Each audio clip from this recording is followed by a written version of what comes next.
Testing.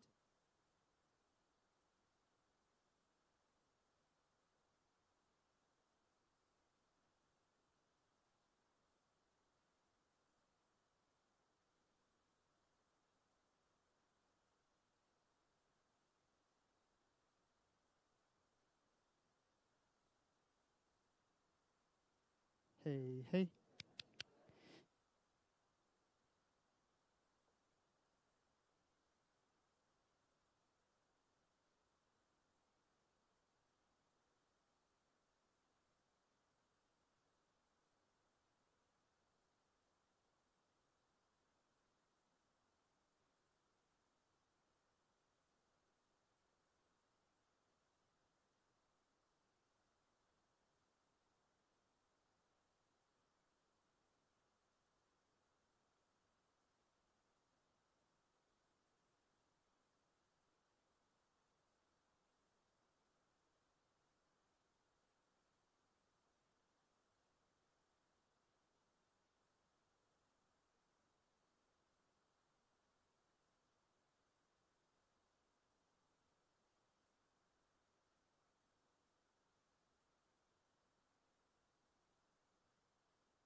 Hey, hey, hey, hey, hey.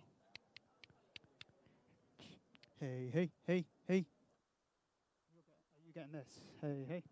Hey, hey, yeah. Hey, hey.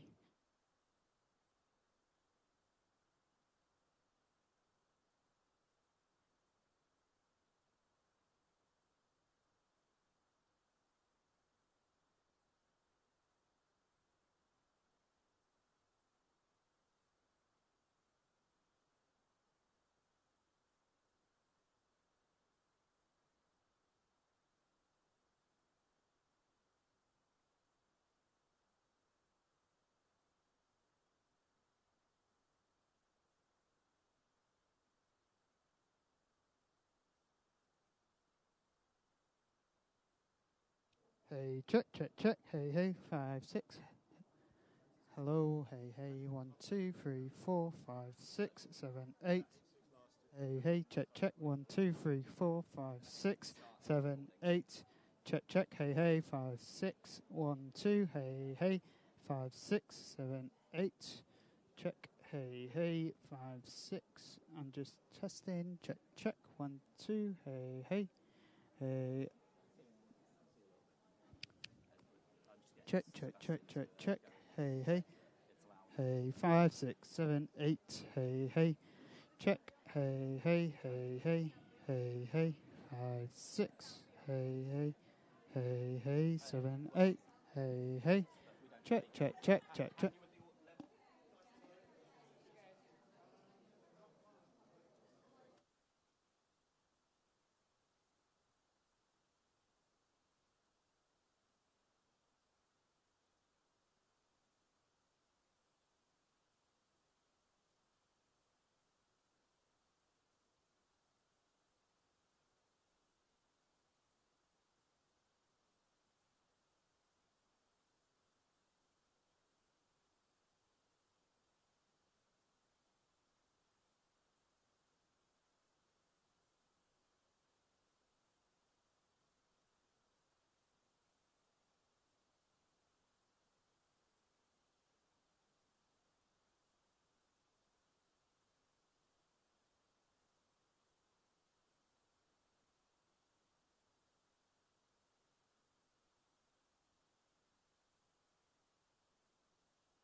You ready?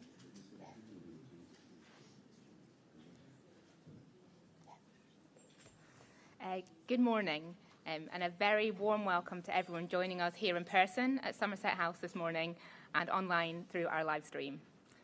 My name is Sarah Ogilvie, and I'm Director of Policy, Rights and Advocacy at Child Poverty Action Group.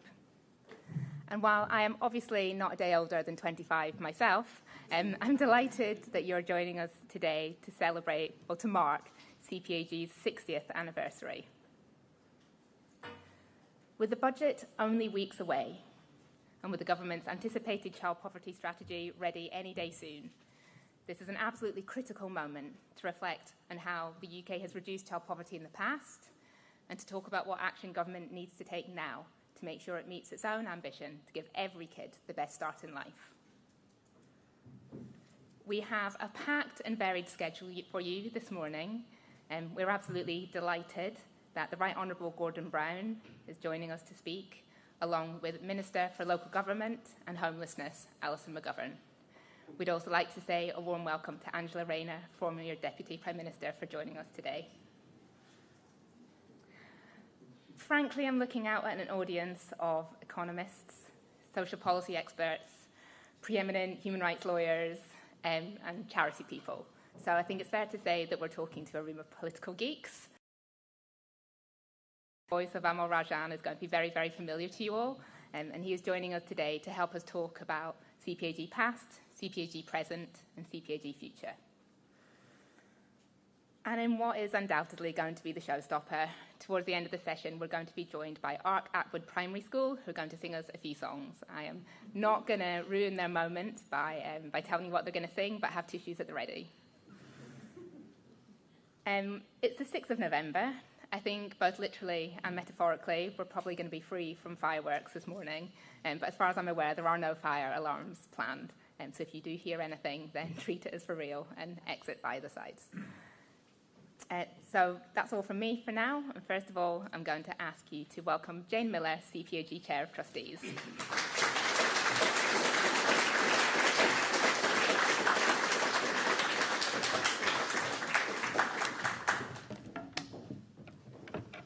Thank you very much, Sarah, and good morning to everyone. It's my great pleasure to also welcome you all here to this 60th anniversary celebration. Thanks in advance to all our speakers and contributors, and thank you all for joining us. I hope you'll enjoy the programme and the chance to meet CPAG friends and supporters. Now, you'll be glad to know I'm not going to try and summarise the past 60 years in my short slot. But I do want to say a little bit about CPAG's contribution over those years.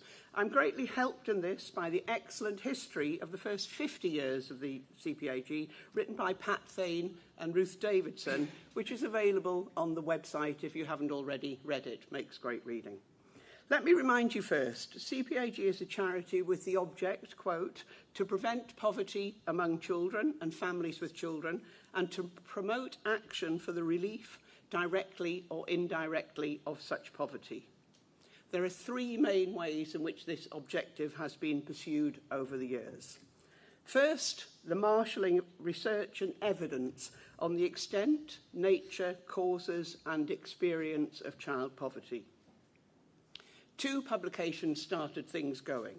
Harriet Wilson's Poverty in Britain Today, published in 1964, and Brian Abel Smith and Peter Townsend's The Poor and the Poorest, published in December 1965. Both were based on original research, which at the time provided a shocking picture of the extent of child poverty and a call to action, which led to the founding of CPAG. There have been many research publications since then, but let me just highlight two recent research collaborations.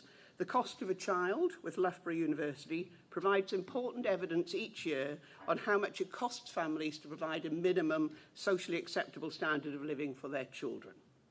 The Changing Realities project with the University of York and others is a participatory online project in which parents and carers give their own accounts and experiences of managing poverty on a daily basis. This project, together with our youth panel, reflects our commitment to putting the voices of children and of families front and centre in our work. Secondly, there is a welfare rights advice work. This has been central since the early days. The Rowntree Trust provided foundings to set up a citizens' rights office in the early 1970s to support people in accessing benefits. The local branches were very active in this work. Publications, first short leaflets and later very substantial welfare rights guides were produced, and the office also ran innovative welfare rights courses for social workers and others. This is now a very substantial part of CPAG's work, with a wide range of publications, guides and online services, and a very full programme of training courses. The CPAG team also provides specialist legal support with tribunal appeals, judicial reviews, and legal text cases. Finally, it is these two areas that form the backbone of the third area, the central core of CPAG activity, the campaigning work. The rigour of the research evidence and the knowledge of how the system works in practice has enabled CPAG to effectively engage with, challenge and persuade governments in Westminster and since 1999 in Scotland of the case to tackle child poverty. And to do this not just with data and evidence but also with passion and commitment. There are many issues and campaign highlights over the years, too many to detail here, with many ups and downs. I will mention just two areas. First, child benefit, a common thread across the years.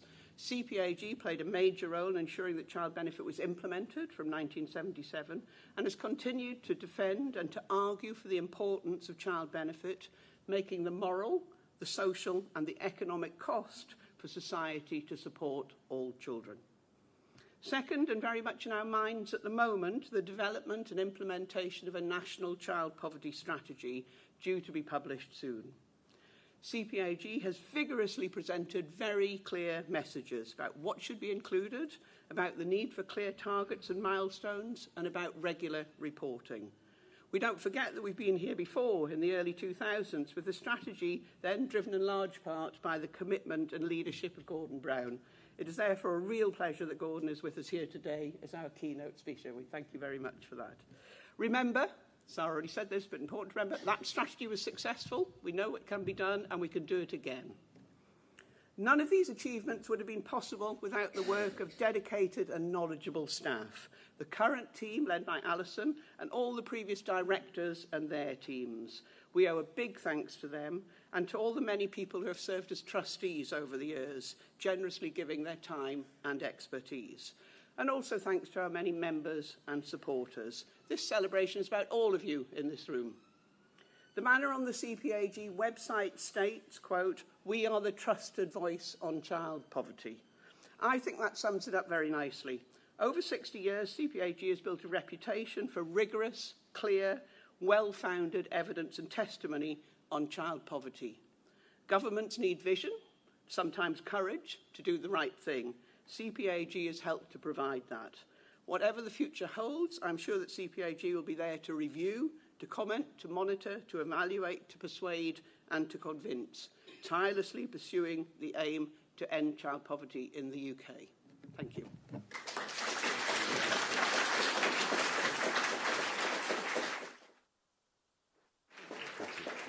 Sarah, Jane, thank you both very much indeed. I'll be very, very brief. I just want to say it is a huge pleasure and a privilege to be here. I'm not really here.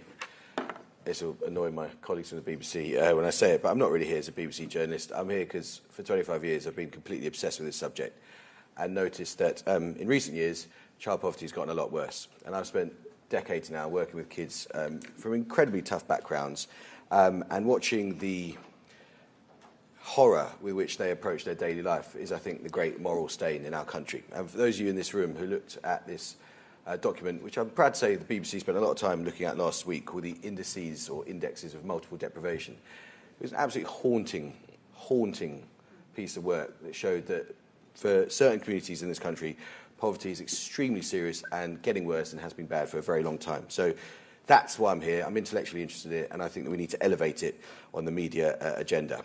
It is therefore a massive pleasure to introduce our keynote speaker, the former Prime Minister, the Right Honourable Gordon Brown. Mr. Brown, can I call you Gordon? I'm going to call you Gordon. I think it's weird. I mean, you're literally sat there. It's just sort of, it's not. You're Mr. Brown on the Today programme, but so actually I am here from the BBC. Sorry. Gordon was Chancellor of the Exchequer, as you all know, from 1997 to 2007. He then served as Prime Minister until 2010. I spent the waking hours this morning checking that what I'm about to say is true, and it is. In his capacity as both Chancellor and Prime Minister, he did preside over a historic reduction in child poverty, and he did introduce the groundbreaking Child Poverty Act.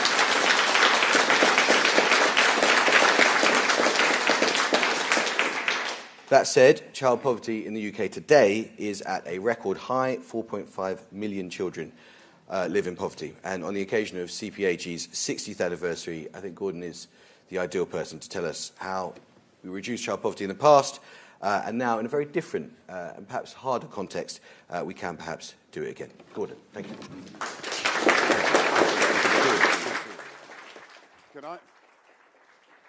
Can I say, first of all, what a real pleasure it is to be with you today. I want, first of all, to thank Amal Rajan. I know why he moved from Today programme to also doing University Challenge. He's been crying out for people to answer his questions. And they do it better than most politicians, I'll say that. Amal's interest in child poverty is long-standing, and I do appreciate you taking Pleasure. the time to come with us today. And I'm also really pleased to see so many people who are involved in anti-poverty work, in charities, in foundations, in groups throughout the country. And I want to thank you for the work you do, the service you give, and indeed the difference that you make. And it's a real pleasure that I will be followed by Alison McGovern, whom I've worked with for 15 years, and she is a genuine champion of action against child poverty. Once the Minister in the Department of Work and Pensions, now combating homelessness as the Minister for Local Government.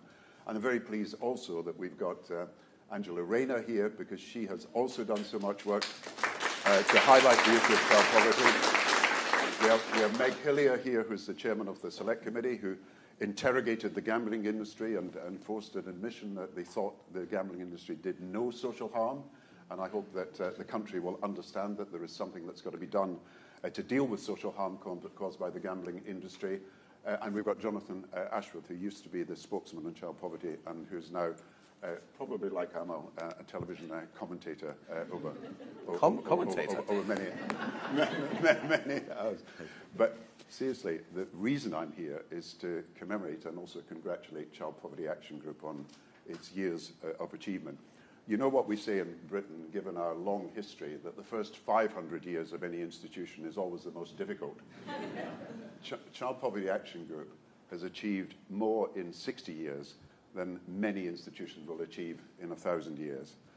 You have championed advocacy against poverty. You were the first to do a welfare rights handbook to advise people how to claim their rights in poverty. Child Poverty Action Group was instrumental in the creation, as we've just heard, of Child Benefit, which might not have been created other than for the actions of Child Poverty Group in the 1970s. I want to thank Ruth Lister, who's your president, all who have already spoken from the Child Poverty Action Group, and of course, Alison, your director, and I think we celebrate 15 years of you being director, and thank you, Alison, for everything that you've done over 15 years. We want to thank you.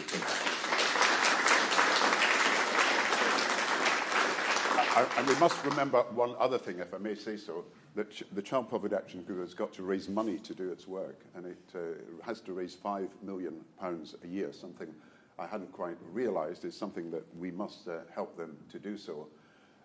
Child Poverty Action raises its money by information and advice and by the charm to your donors.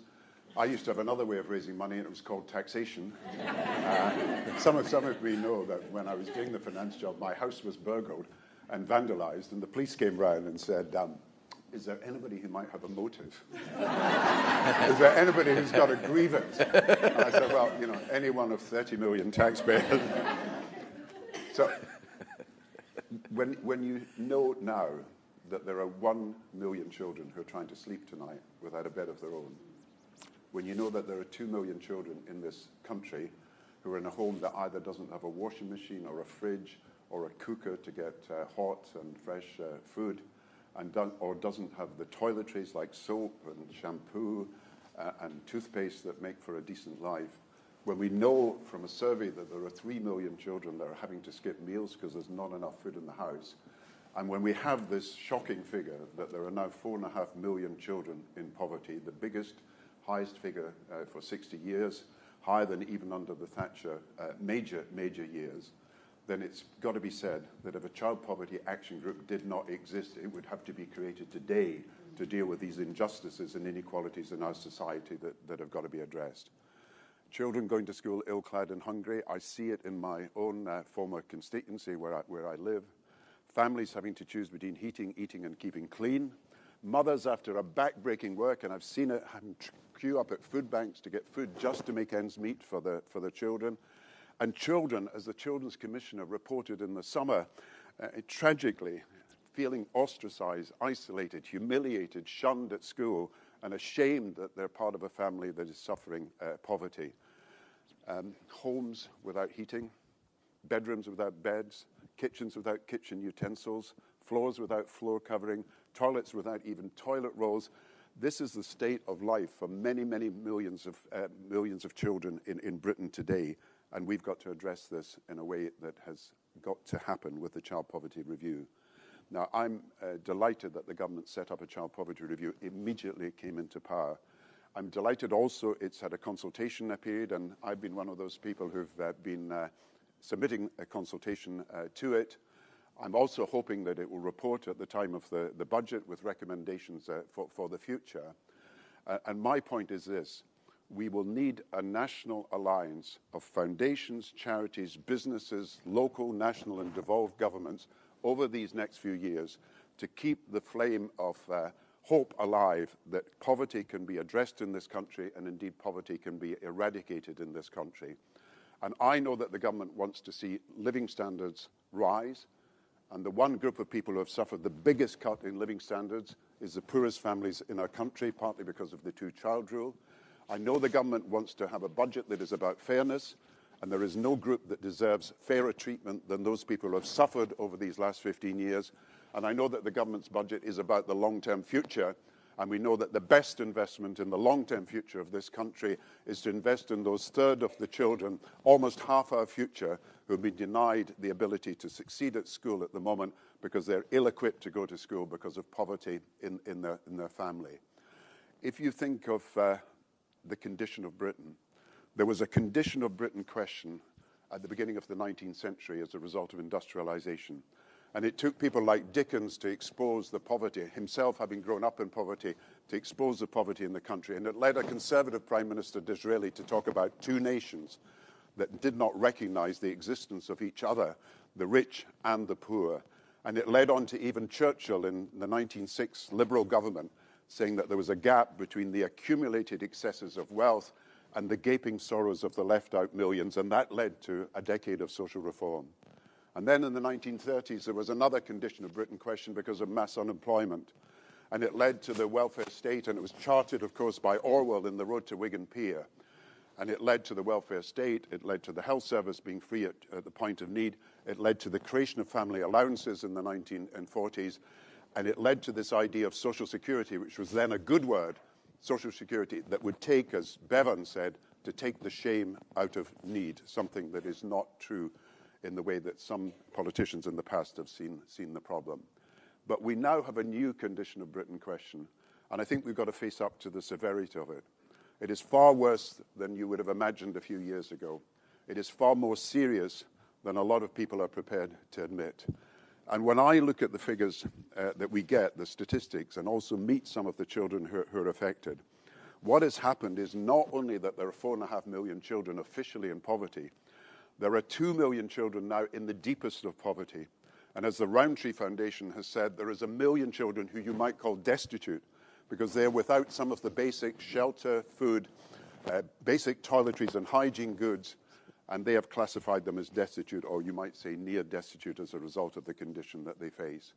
But for 2 million children to be in the deepest of poverty, that's less than 40% of median income, for 2 million children to be in that position, a 50% rise in the last 10 years as a result of a number of policies I'm just going to mention is something that is shameful. It is a scar on the soul of our nation. It's a stain on the conscience of our country. It's obviously the scourge of young lives. And it is a scandal that so little is talked about it in our national media when so much is going wrong for so many families who are hidden from the public eye, and yet their condition is so serious.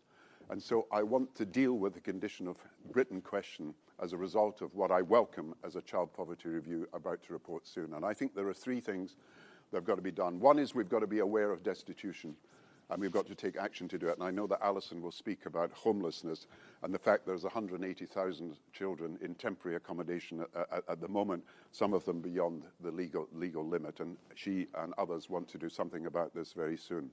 And then you look at the benefit system. And of course, what's happened in the last 15 years is you've had a number of changes. The freezing of benefit, the freezing of child benefit over a number of years, but you've got the 5-week wait, which has caused so many families to get into debt. Half the universal credit claimants' families are paying loans back, and that's something that is being paid at interest rates that have just been reduced but are still very high. You've obviously got the benefit cap, you've got the housing benefit limit, but most of all, as you know, you've got the two-child rule. And it's the two-child rule that is responsible for every year the numbers of children in poverty rising, as 50,000 or more children are born into poverty, and the rest of the family is also in poverty as a result of that, because the money that was available for 2 children is now having to be used for 3 children. And I obviously want to see an end to the two-child limit and the two-child rule. And even a former Conservative minister, Lord Freud, who piloted the bill through the House of Lords that actually introduced the two-child rule, even he was later to say that the two-child rule was vicious and it was excremental. And he said that in a speech in 2023. And without abolishing the two-child rule, the government will not meet its target to have poverty coming down at the end of the Parliament lower than at the beginning. Without abolishing the two-child rule, as I understand it, we will not meet the new target for children under 5, that 75% of children have got to be school-ready by the age of 5. If, as we know, 36% of under 5s are in poverty, then how can you meet a 75% target if you don't take further action, including the removal of the two-child rule? And if we don't remove the two-child rule, we will still have what many people see, and many people have said rightly so, is something that is both ignominious and humiliating, the rape clause, which we should exit from our legislation as soon as possible. And without abolishing the two-child rule, we will probably end up with 2 tapers, a taper which is the benefit cap, and another taper for those people who get less as a 3rd child, less as a 4th child, and so on. So for all these reasons, total abolition is far preferable to any tapering or any other kind of reform that would not abolish the two-child rule in its entirety. But there's another bigger reason why we should abolish the two-child rule. We should not have the stain on the legislative book of the House of Commons and the House of Lords that this prejudice was introduced into legislation more than almost 10 years ago. Because what George Osborne wanted you to believe was that taxpayers were paying money when they couldn't afford to have children for other people to have children who were poor parents on benefit, who were actually having children to get the benefits. That's the prejudice he tried to inculcate into the mind of the country. And as Lord Freud said, that is a vicious, but it's also a fictional account of Britain. 60% of those who are hit by the two-child rule are in families where someone is working. 15% are in single-parent families where the mother cannot work because the child has just been born. Many others are moving between work or in and out of work as a result of their condition. So this account that this is the benefit change that had to be introduced to deal with the workless, the feckless, the work-shy, and the indolent is completely wrong, and it should be banished from the statute book of our country as soon as possible, and I hope everybody will agree with them.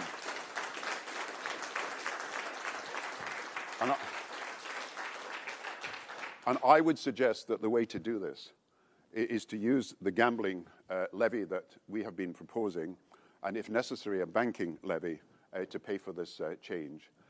Today is being published a poll that says a majority in every single constituency of this country favour using a gambling levy to pay for the reduction of child poverty. And I hope that the government will listen to that, and if necessary, of course, they could have a levy on the banks. The levy was reduced from 8% to 3% a few years ago, and it could help fund the abolition of the two-child rule, but also all the measures on child poverty. And there's a third thing that is needing to be done, and that is the crisis support system in this country is itself in crisis. It is broken.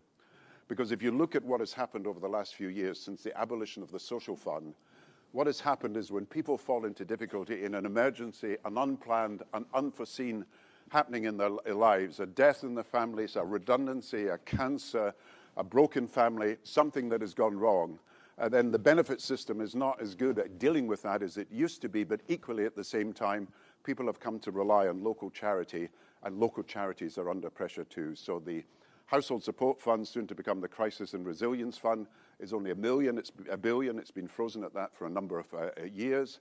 Local welfare assistance by councils, they cannot afford it because of what has been happening to council budgets. And as you know, there are 2,600 food banks in this country. There were only 35 in 2010. And they are, like all charities that I know, finding it difficult to cope. And that's why I think we need some changes that will also benefit charities. So when you look at local support for families in need, there will always be a need for voluntary organisations and for foundations and charities to play their part with local government and national government. And I do believe we should make some changes in the taxation system to enable it to be possible for charities to flourish, and particularly for anti-poverty charities to get the results that they need in terms of higher giving. You may know that gift aid, which I was involved in introducing, needs changes, because if you pay the top rate of tax, and it's 45%, the 45% doesn't go direct to the charity, and that's got to be changed, and that would raise another £700 million. If you take companies, 3/4 of companies now do not give or do not report giving to charities in this country, and so the amount of percentage of their profits that is going to charitable causes has halved over the last 10 years, from 1.9% of profits to 0.9% of profits, and we could encourage them to do more. Now, I was involved in all these changes, and tax reliefs are very difficult. You know, when we came into government, it was actually a tax relief that the Conservatives had left in power that allowed you to get tax relief for giving people bribes, and we had to change that. We also had a tax relief for films, and you'll be interested, Amal, in this. It all came down to what was the definition of a film. And I think at one point, a television channel was wanting Coronation Street to be every edition of Coronation Street to be a new film to get tax relief. And they were thinking of, I think, getting The Weather Forecast as a new British film. And then we had gift aid problems because a lot of concerts were presenting themselves as charities and telling people that their ticket was a donation and then claiming gift aid on it. So there's all sorts of abuses that you've got to deal with. But I do think we need a reform of charities to enable organisations like Child Poverty Action Group, charities across the country doing great work, foundation, to get them more income, to enable them to help good causes. And I do see a national alliance of foundations, charities, and also voluntary organisations with local and national government as the way forward, not just to highlight child poverty, but to do what they can at a local level when the circumstances are very immediate, as food banks and others face, and we could do something about it. I've got to ask myself, as Anne asked at the beginning, why it is that there is so little coverage given to child poverty, and why we need to do more about it, despite all the great actions of all of you here.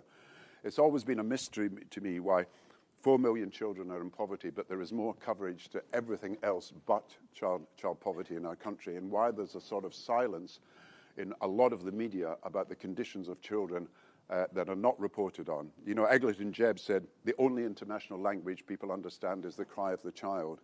But it doesn't seem to be that at the moment. Children seen and not heard, we say, but children are often not seen and not heard, invisible, forgotten, particularly the poorest children in our country.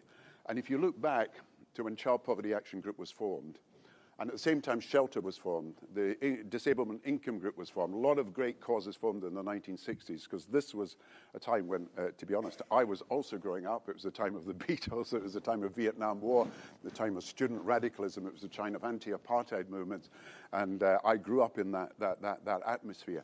And what was happening then was a revolt against deference, a revolt against hierarchy, a revolt against the establishment.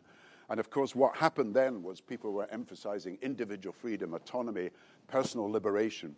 And of course, it was most visibly seen in the way that pop groups were sort of going around the country and creating chaos all over the place at their concerts. And wrecking, smashing up the guitars, wrecking hotels and everything else. And some of you may know the story of the pop groups. They used to book the 7th floor of every hotel when they went round on their tours. It just became a habit. You booked the 7th floor of the Hilton Hotel and you booked the whole floor. And so the groups would go in, and of course they would cause chaos. And one group arrived in a hotel one week and asked for the 7th floor, and suddenly they were given rooms 601, 602, 603. Said, why have we been given the 6th floor, not the 7th floor? And they said, there is no 7th floor. The Who were here last week. But what happened was that this desire for personal autonomy suddenly under neoliberal economics became a rejection of social responsibility, or at least forgetting about social responsibility. And so the balance between individual freedom and social responsibility became skewed. And I think what's happened over the last 50 years is people have emphasized individual freedom and rights at the expense of social responsibility and the need to think of our citizens in our own communities. And this is the balance that is now changing, because I do see a new sense of social responsibility across our country. We have seen in the last few months, churches and faith leaders, I think 40 have just written, saying that something's got to be done about child poverty. We've seen all the anti-poverty groups coming together to do something about it. We've seen the House of Lords, Ruth has kindly organized this with other people, alerting people to the need to do something about child poverty. We had 100 MPs a few days ago saying that something had to be done. And so there is a gradual consensus building up that we've got to take child poverty far more seriously, and I think everybody appreciates that that is absolutely essential. And when I focus on opinion polls, what we're publishing today, as I said, says that by 4 to 1, people want a gambling tax to deal with child poverty. They would say the same roughly if it was other polls say banks should pay something to tackle child poverty. And the other poll that is published in a few days ago said that if the government had not, by the end of its term, seen child poverty reduced, that would be as bad as not seeing waiting lists reduced. And I know the government is rightly committed to achieving both of these aims, and we must help them do so. If you look back at the history of protest and advocacy groups over the last 200 years, whether it's slavery or child labor, or whether it comes to the issues around the women's suffrage or gay rights, or whether it's Me Too movement, or whether it's Black Lives, there are two things that are common to each group. There is an incontestable moral claim that is being made about something that is wrong, and there's an incontestable and almost unanswerable aim that they have to put something right. And if you look at these all these great campaigns, it's a moral claim as well as an economic and social claim that is at the center of them. And when it comes to child poverty, it is the claim that too many children are being denied the chance to have the best possible start in life. And the aim is not just that some children, but every single child has the chance to realize the potential to bridge the gap between what they are and what they have it in themselves to become.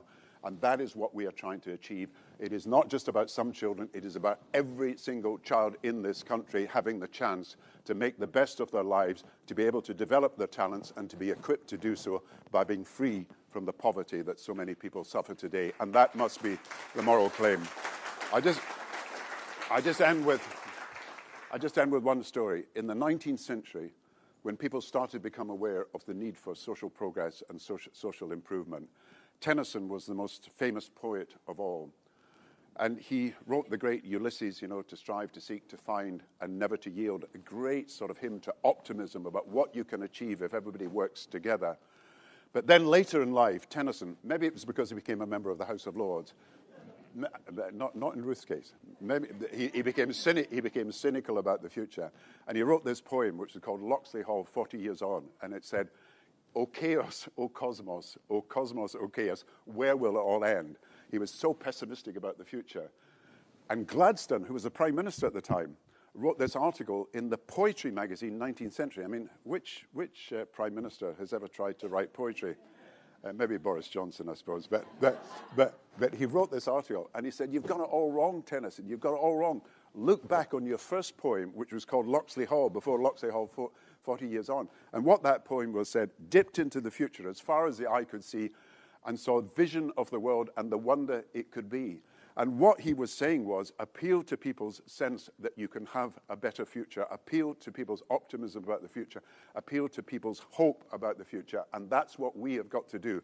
We must become advocates of hope, ambassadors of hope, agents of hope. We must get the message across that it is possible to end child poverty. We are determined to eradicate. We will work harder and harder to do so, and we will not give up. Thank you very much.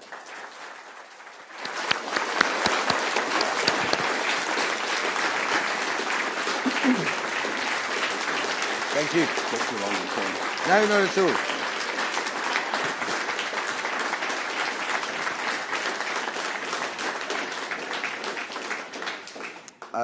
I'm very conscious of time. We started about 10 minutes late, so I'm going to try and take about 10 minutes to do this.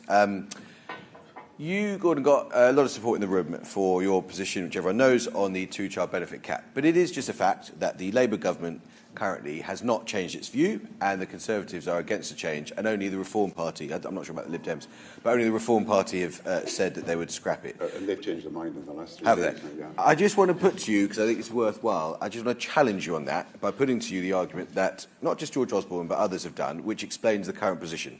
And it's two arguments. I know you've addressed them, but I want to challenge you on them. The first is that it's unfair, that if you scrap the two-child benefit cap, you would, in effect, be paying some families more money because they had kids, which means families that only had 2 kids would get less from the state in a time of scarce resources.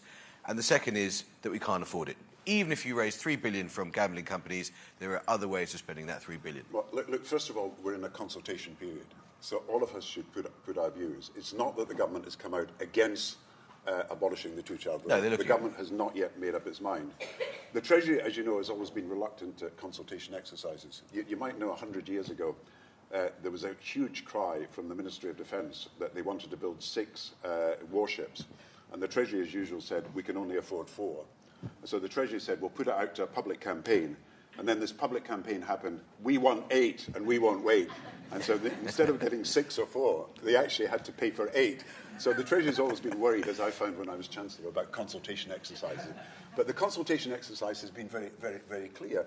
You've got to treat children equally and fairly. I mean, the whole point, you don't tell a child who's the 3rd child, you're going to have half the time at school. You don't tell them that the 4th child is going to have a third of the time. You've got to treat children equally and fairly.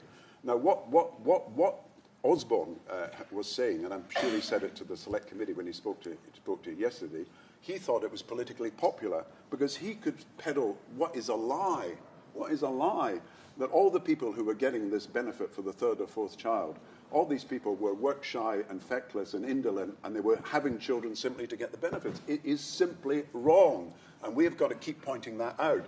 60% are actually in work of the families who've been denied this benefit. 15% cannot work because the children have just been born. And the rest are moving between, as I said, in and out of work. So the facts don't bear up the allegation. Now, then you're saying, how do you distribute resources in the country? Now, of course, there's a ceiling. I sympathise with the problems that Rachel faces, because a Chancellor cannot meet every objective that has been set by every pressure group, nor can she find money to do all the things she wants to do. But this is a question of priorities and choices.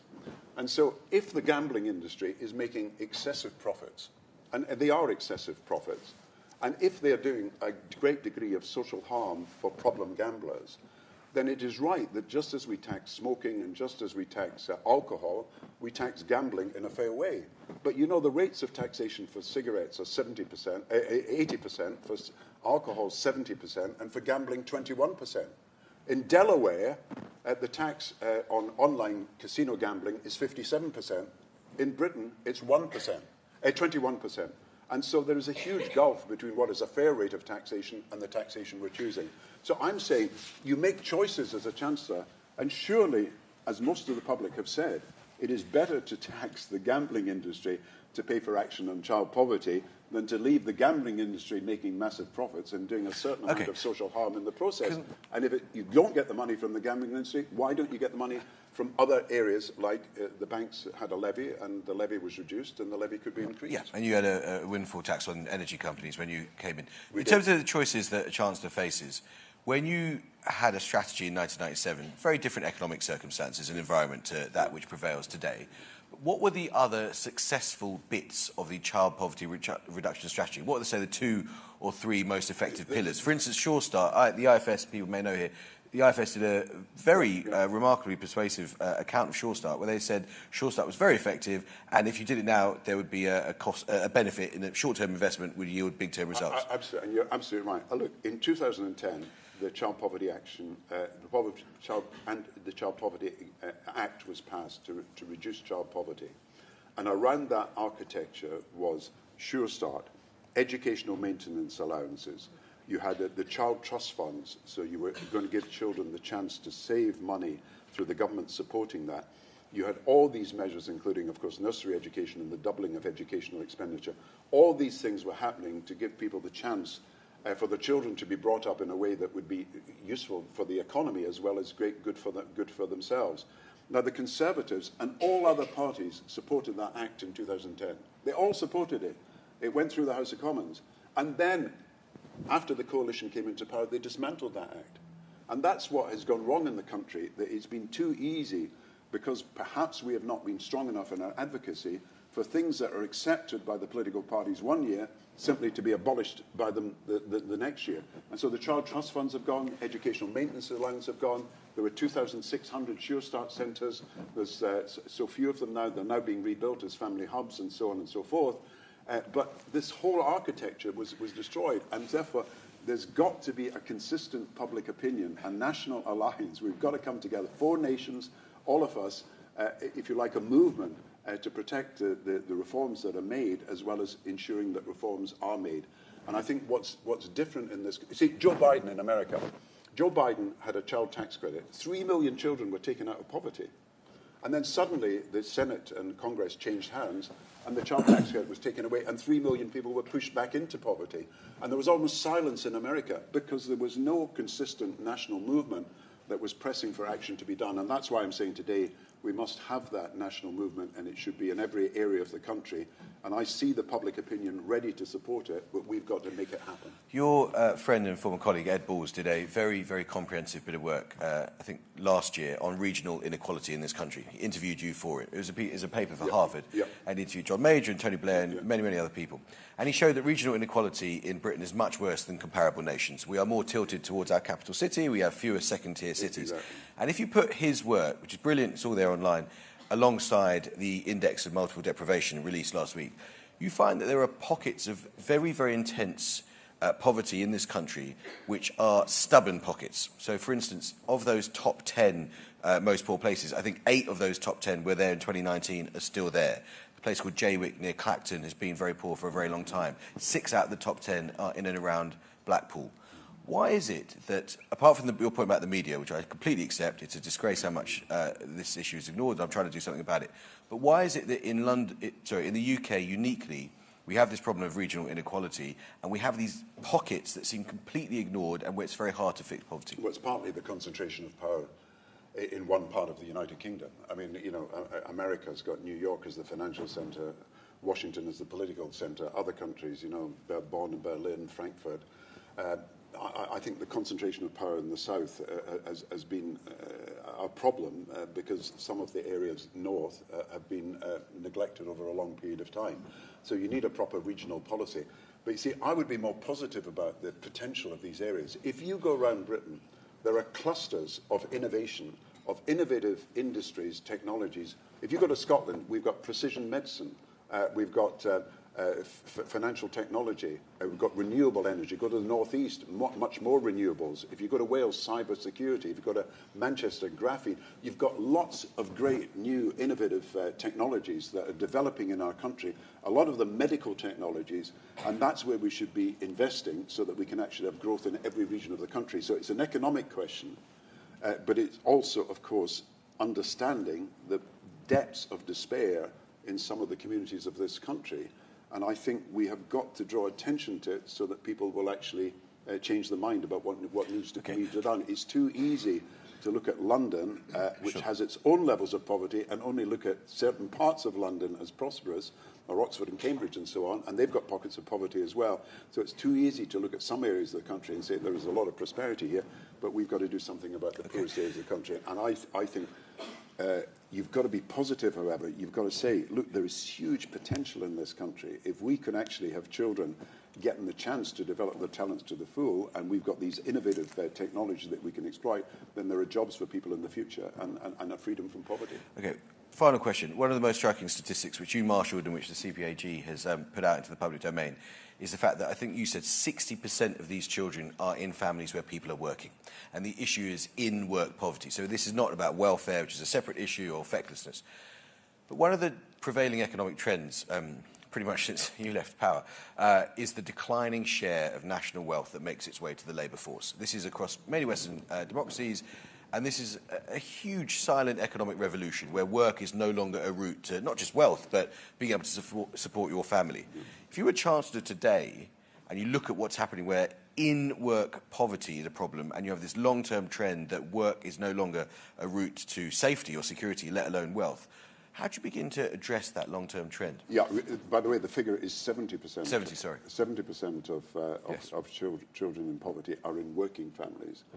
And, you know, when we came into power... But that suggests that more jobs is not the answer. When we came into power in 1997, the biggest problem was pensioner poverty, let's be honest, and something had to be done, and a lot has been done about it.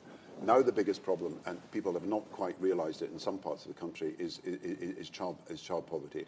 What do you do about... well, the fact that less and less national wealth is making its way to workers. And that's true right across Europe and right across the world. It's that we don't value certain jobs as we should. I mean, I feel sort of angry because care workers do tremendous jobs. You require something of an extraordinary skill to be a good care worker.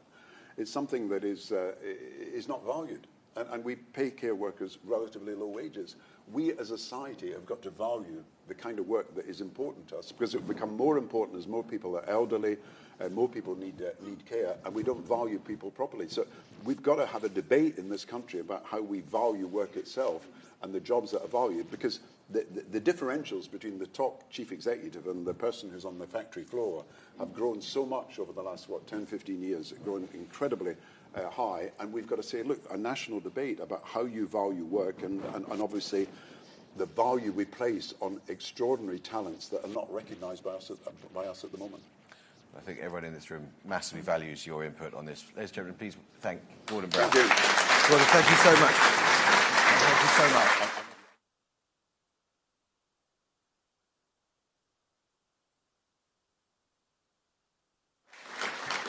Thank you, Gordon.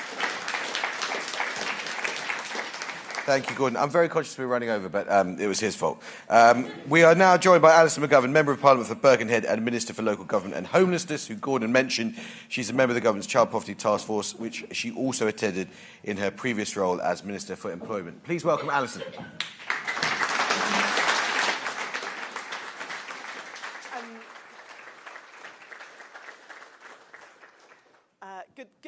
Good morning, everyone. Amal, thank you for that introduction. I think it's safe to say that when you're a Labour politician, making a speech with Gordon Brown around is a bit like having a kickabout with Kenny Dalglish watching.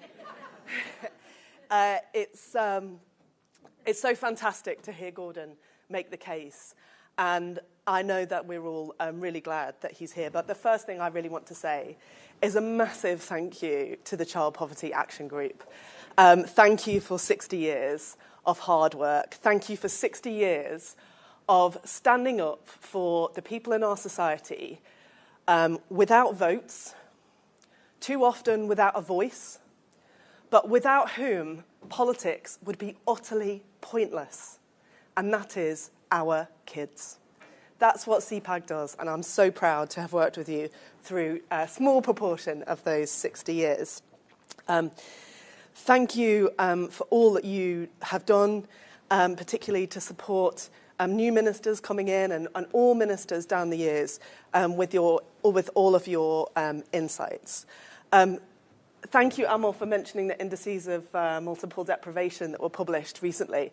As the minister responsible for them, I was like, and a bit of a stato, I was genuinely sad that that everyone wasn't really taken by the story that they told, because it actually is striking, that pattern of poverty that we're seeing. And in my previous role as employment minister, I went to Blackpool a number of times to talk about better jobs, and the team there gave me a stick of Blackpool rock, which has come with me to my office in MHCLG, because I think too often still families in the poorer parts of this country are getting forgotten. However, they were not forgotten by my colleague Angela Rayner, who I want to thank for being here with us today, and I also want to thank her for nearly 18 months hard graft, and particularly on the homelessness strategy, which we will publish shortly. Angela, much of that will be your work, and I'm so thankful to you. I want to thank my good colleague Meg Hillier, Chair of the Treasury Select Committee, who's also here and fighting a good fight on that committee, and also my former colleagues, Jonathan Ashworth and Anne Keane, who are with us, who've been strong champions for work against child poverty down the years. Going into DWP last year was quite intimidating, but thankfully Liz Kendall and I were able to host an early forum which Child Poverty Action Group assisted us with to get that child poverty strategy work underway, to understand what had been the consequences of quite a few years of drift in this area, understand what it was about previous action all the way through the 60 years history of CPAG that had actually worked to tackle child poverty. And those insights have been really helpful. And I just want to say a few words about some of the things that I've learnt about this discussion over the past 18 months or so. I have a personal strong connection to CPAG. One of my predecessors, Frank Field, was, of course, one of your predecessors, Alison. And I was fascinated to find out that the first CPAG branch was in my city of Liverpool, and I will be very proud of that. Now, of course, I just want to say before I kind of make my argument that lots of people in the room, especially given the conversation that we've just heard, lots of people in the room will be itching to know what is going to be in the government's child poverty strategy.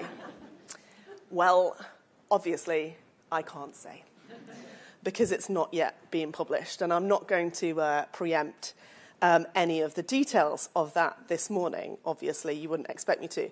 But I was thrilled to discover, as part of the Child Poverty Action Group history, that Harold Wilson, in 1966, had responded to the first CPAG memorandum on family allowances with the following words. He said, "I can make no promises, as with so many desirable activities, it is, of course, necessary for priorities to be established within the available resources."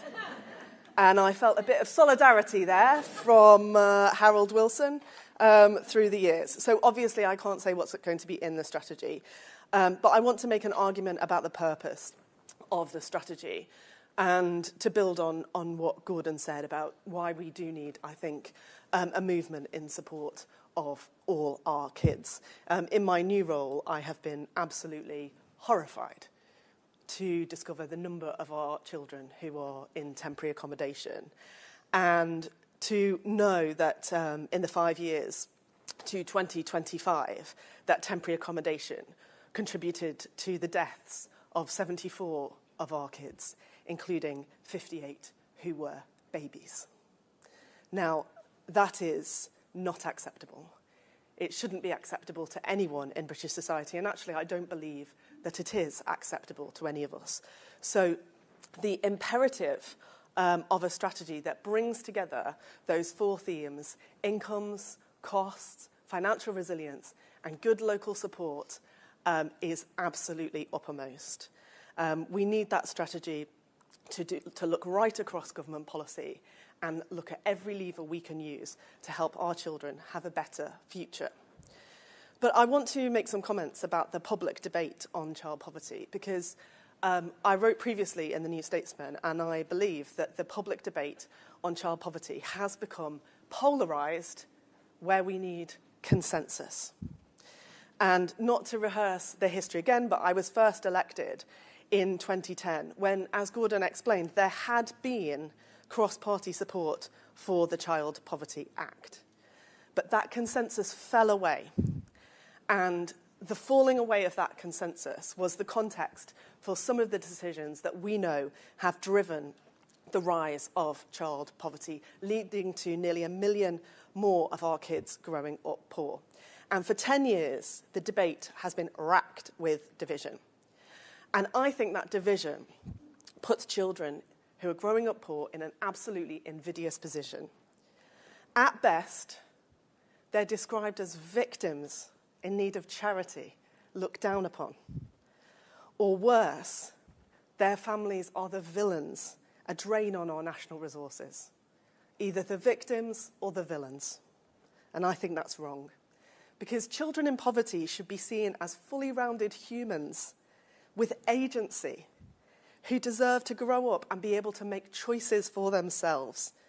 They should be able to decide how to live their own lives, because we know, and I would credit Ruth Lister's work in this amongst others, and Ruth Patrick at York University, that we know that one of the worst effects of poverty is that it robs you of your agency. And I think that is a profound mistake for any society, to curtail the choices and chances and opportunities that the next generation has in life. I want our children to feel like fully rounded humans, able to take risks and make mistakes like anyone else. And not to go too far over the history of all of this, but I am inspired by another Scouser, Eleanor Rathbone. She was quite a well-to-do Scouser. She lived in a very big house in a place called Greenbank in Liverpool.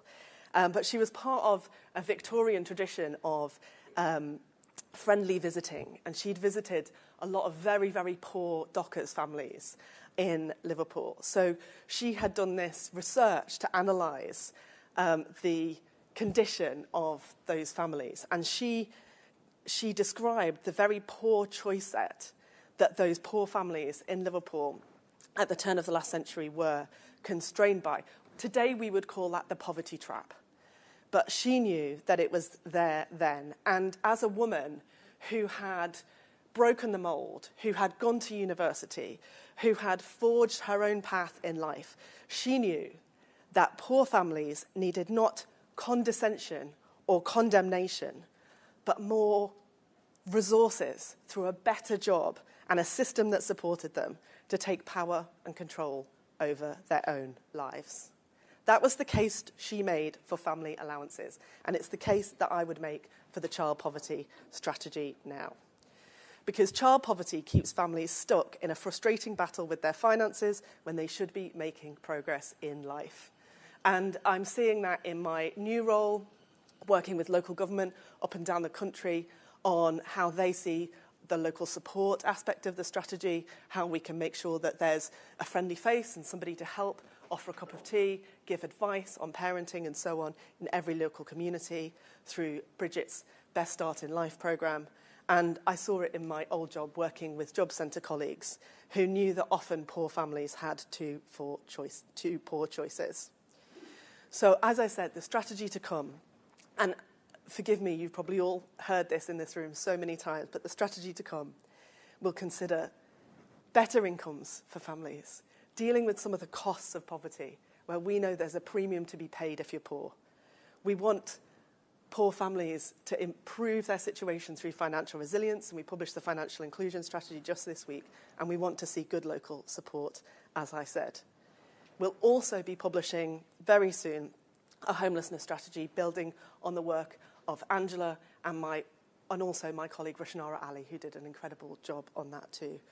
We've got the violence against women and girls strategy to come and the food strategy, all of which offer us opportunities to have a coherent, consistent approach to improving family life. But I want to finish on this point. All of this is a fight. Of course it's a political fight. Of course it's a fight against the people who broke the consensus that all our kids matter in this country. But most of all, it's a fight to get those voices heard. It's a fight to recognise that the people who don't have votes in this country are the purpose of our politics. It's a fight to recognise that within each child is an opportunity for them, for us all, to build a better country. And I am asking you us all to help us in that fight. Thank you.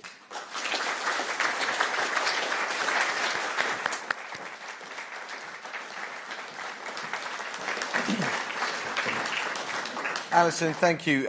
We are... Hang on, Ruth, you're not on yet. No. God, you're the typical Ruth list, always trying to get ahead of the curve. We've actually got... I'm conscious we're running 20 minutes over. If you need to leave, please do, but you'd be mad to leave because we've got a choir coming and they're going to be fantastic.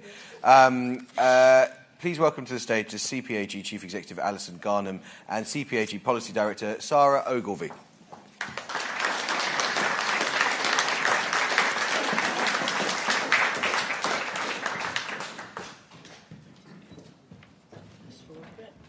You don't want to fall off the back. Don't fall off the back. Yeah, exactly, a bit like this policy.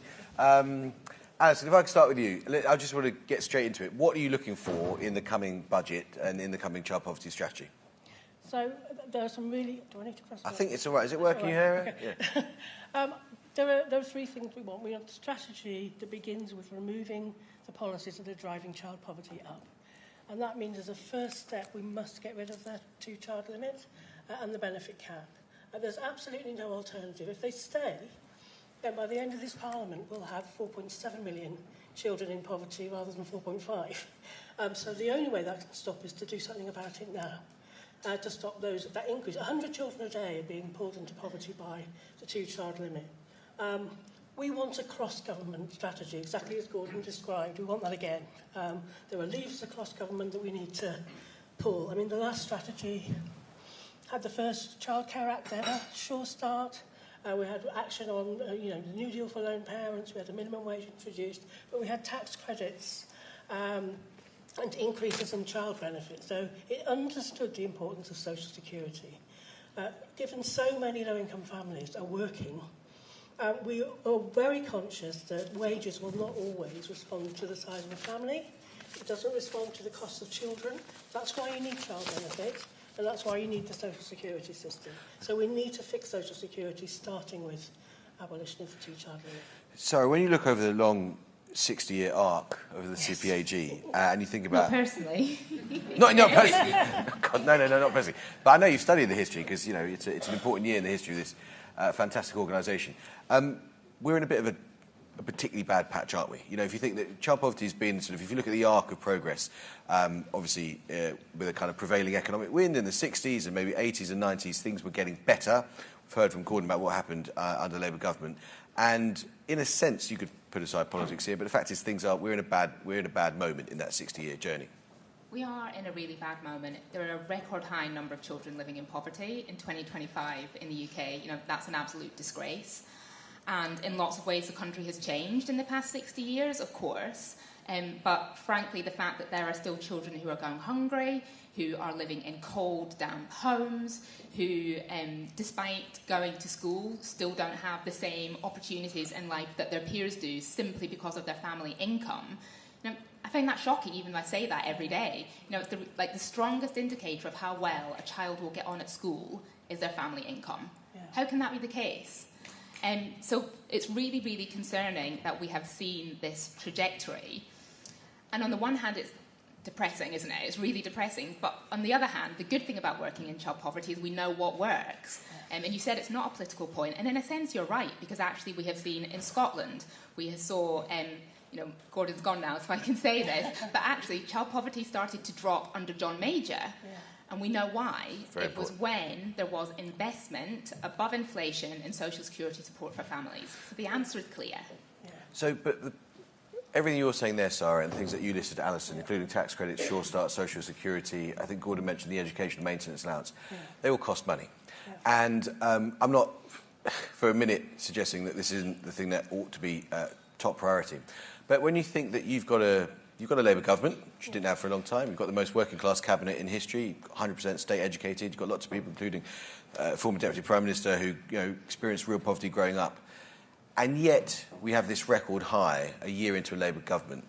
Do you think that that anomaly is explained not just by how entrenched child poverty is, but by the fact that previously what worked in getting child poverty down was spending money, and when you say to cabinet ministers we need to spend money, they say there's no money left?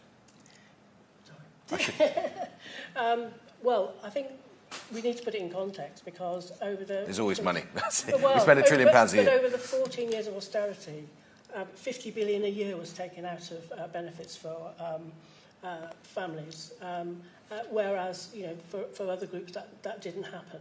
So we're dealing with a huge loss. And part of that was driven by the fact that benefits were only increased with inflation 5 times in 14 years. So entirely different from the way pensioners were dealt with, for example. So families with children took a massive hit.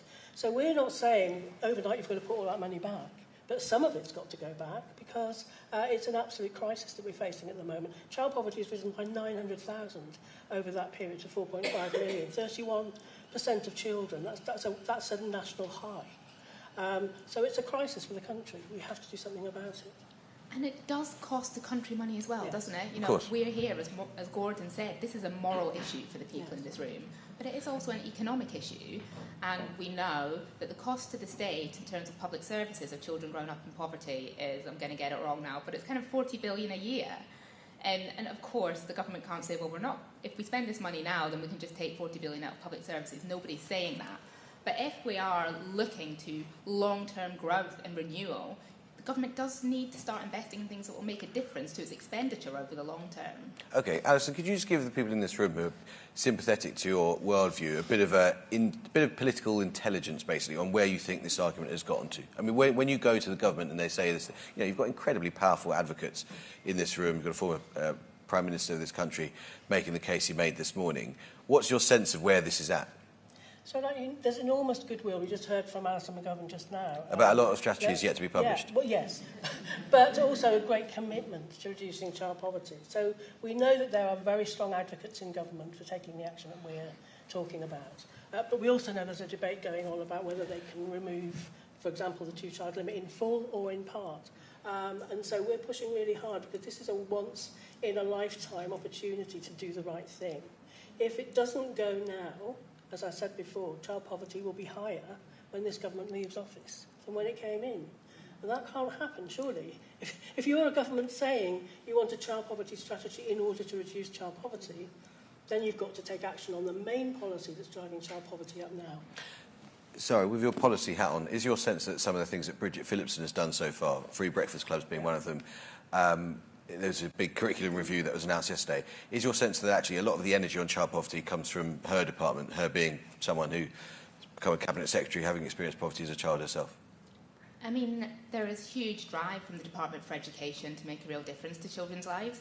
And from our perspective, that decision to increase eligibility for free school meals to children in all households on universal credit in England was a really significant move, and we know will make a really big difference to the lives of children who will not be sitting hungry in their classrooms. A little push would be we would want it to be universal, but it's a really good start and good progress. And there's loads going on in education. We do lots of work in schools and we really support it. But again, all the evidence does show that schools can't do this on their own. Teachers are buckling under the pressure of having to deal with social problems, with poverty and the fallout of that. And school budgets are already under huge pressure, and they're having to spend money on how they can help deal with a problem not at source. So there's huge drive from the DFE, but DFE alone can't come up with the solutions on this. Yeah. And, Alison has spoken about the 2-child limit, and I'm going to speak about it because I'm probably the most obsessed person with the 2-child limit in the country. But what we haven't said is that it's the most cost-effective way to reduce child poverty as well. So bringing together all your questions, what do we want government to do? What is the best way for them to spend money if things are tight? It is to scrap the 2-child limit. And pound for pound, for every single child that is affected by the 2-child limit, it is the most cost-effective way to lift them out. Can you so explain if you go this? for a compromise, the reason that it's most cost-effective is because introducing it was highly targeted at children in poverty and children and families. You know, it was a deliberate decision to affect those groups of people back during the early austerity period. So the counterpoint to that is if you get rid of it, then what it does is you're spending money directly on children and families, the majority of whom are going to be living in poverty. So you're going to make that really big difference to them. And the cost effectiveness is, you know, it's really key to the argument to abolish it in whole as well, because, you know, government could do, you know, it could lift 100,000 kids out of poverty. It could lift 200,000 kids out of poverty. You know, there's lots of different variations on a child limit that they could do. But anything less than fully scrapping it, they will be throwing away the opportunity to do the most cost-effective way to lift kids out of poverty. That will leave some of those children far behind. When is government going to come back and get them, if not now? But also, if you're not going to lift them out of poverty in effectively the cheapest way that you can, that doesn't make sense. You end up paying the money, in other words, through other departments. What's your sense, beyond that particular one policy, which I hear your position on it, beyond that policy, what's your sense of why child poverty has increased, Sarah?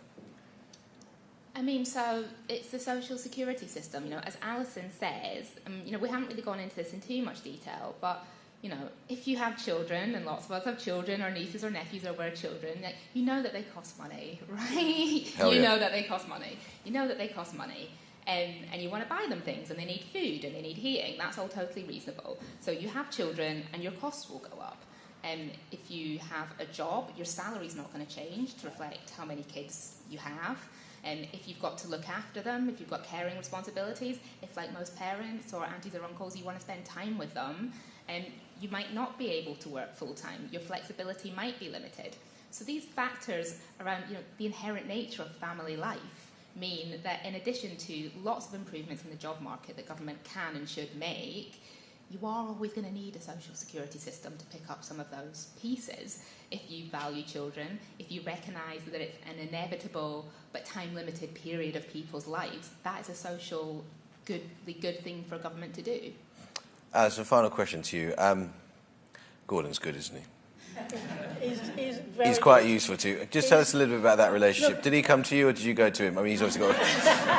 I mean... We've been in contact with Gordon over a long period of time. He helps whenever he can. He's an inspirational figure for us because the last Labour child poverty strategy lifted 1 million children out of poverty.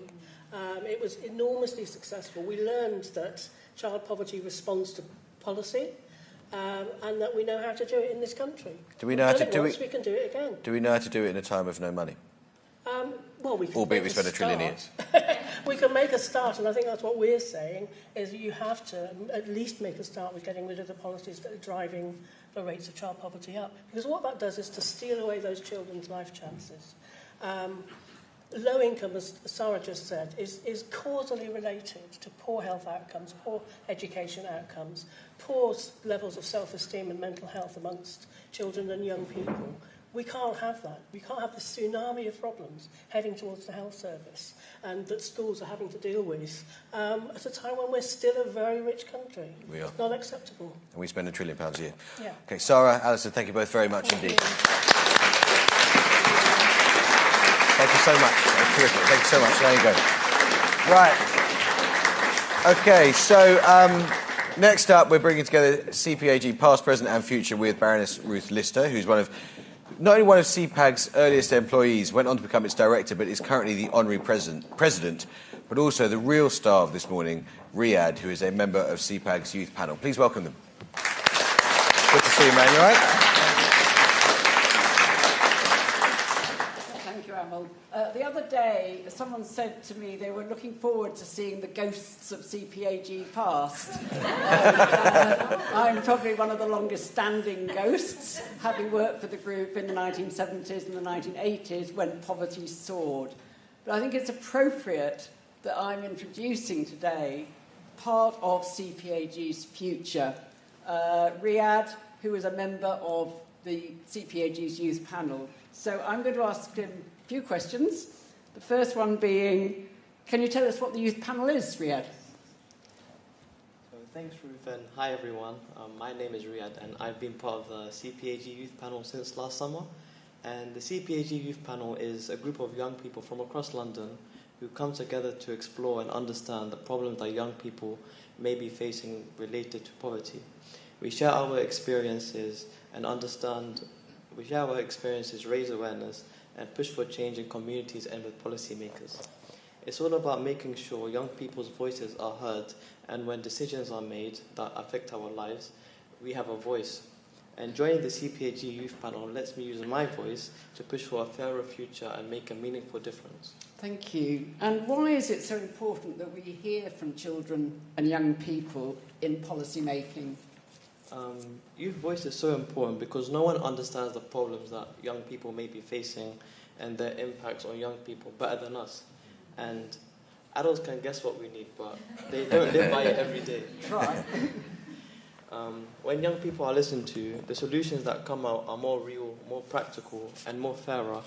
And it's also about rights. Every young person has rights and deserves to have a say in shaping the systems that they live by every day. And finally, what do you hope the future looks like for children and young people? For the future, I want to live in a country where poverty doesn't decide what young people can and can't do, where no one misses out on school trips, activities, or even having enough money for lunch. I want communities to treat young people and children with respect, to involve us in decisions, and to work alongside young people, not just for us. A fair future is one where every child and young person has an equal chance to take part, an equal chance to belong and to thrive. I believe this is possible, but it requires bold action and urgency for those in power. Childhood is short and young people cannot wait. Thank you, Riyad.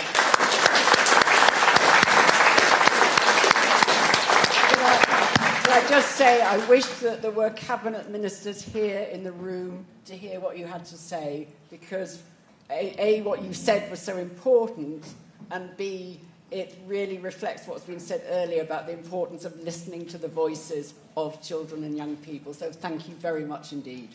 Thank you. Well done, Riyad. Cheers, mate. Nice one, man. Well done. Thank you both very much indeed. Thank you so much. Right. He's coming for my job. Right, now we've got a sing-along. I think it's a sing-along. This is the pupils from Ark Atwood Primary School here in London. The pupils, staff and parents of the school have worked with the CPAG team over the last year on ways to make sure school life is accessible and equitable for all children. Oh, they're coming in 2 minutes. Blame the children. Blame the children. Blame the children. That's not a good motto for CPAG. Okay. This is excellent. This is where we need to fill, don't we? I could just pick on people that I know in the audience, of which there are a few, and ask them to respond to what they've heard today. And I think I might do that. Or would we rather hear from Riyad? I don't know. Bit of Riyad. Okay. Riyad, what's the... tell me a bit about your future, man. Where are you studying right now? Right now I took a gap year, so now I'm just trying to, explore my options, and there's a lot of things. You just call me on the spot here. That's all good. What are you thinking about doing next? Have you got a place at uni, or are you going to go to work, or what? Reapplying, but as you've heard before, there's a lot of problems that young people are facing, especially in terms of jobs. For example, work experience placements, shadowing. There's not a lot of opportunities for young people, and this has been a problem not only for me but a lot of my peers as well. And as we heard earlier,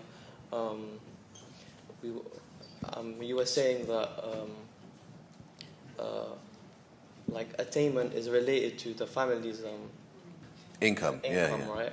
And I've seen that myself. Going to a state school, but however, seeing there's a lot of disparity between incomes and even within the school. Yeah, even within the school. But can I just ask? You mentioned that your friends are facing a lot of the similar problems. Do you mean as you leave school at the age of 18 or so, it's hard to get a job, or it's hard to work out what you want to do next? What are the problems you and your mates are facing? I just say in terms of opportunities, just where you go on post-18. Yeah. For example, we can see the government is trying to Just hold the mic a bit closer. introduce V-levels and such, but I don't think it truly addresses the problem of once you go post-16 or post-18, what are the next steps? So, like, I know what I want to do, but there's a lot of many young people who are quite unsure, and there's no system in place to help make sure what they want to do next. What do you want to be doing in 10 years' time? Job interview. I want to take a route into university and study medicine, so I'm reapplying this year, and that's my plan. Wicked, he's going to do it, isn't he? Mate. Nice one, man. Oh, mic drop. You have to have a mic drop, yeah. Okay, ladies and gentlemen, please welcome